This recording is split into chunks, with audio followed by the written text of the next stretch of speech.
শর্মিষ্ঠা নামে এক বোন করিদ্দা থেকে এই বাচ্চাটিকে রাস্তা থেকে রেস্কিউ করে নিজের ঘরে আশ্রয় দেয়। মা না থাকার কারণে সে মায়ের দুধ পায়নি এবং সেই কারণেই সম্ভবত ওর শরীরে ক্যালসিয়ামের অভাব হয় এবং সে রিকেট আক্রান্ত হয়, সামনে দুটি পা বেঁকে যেতে থাকে।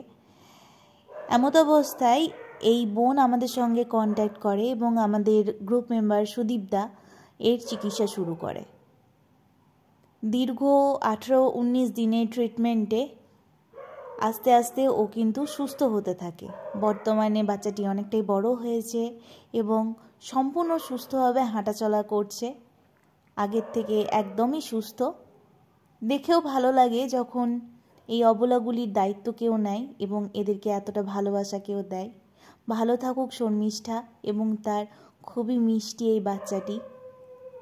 আর ভালো থাকুক সেই সকল মানুষরা যারা এইভাবে অবলা অসহায় বাচ্চাগুলির জন্য লড়াই করে চলেছেন। অসংখ্য ধন্যবাদ আমাদের সম্পূর্ণ ভিডিওটি দেখার জন্য।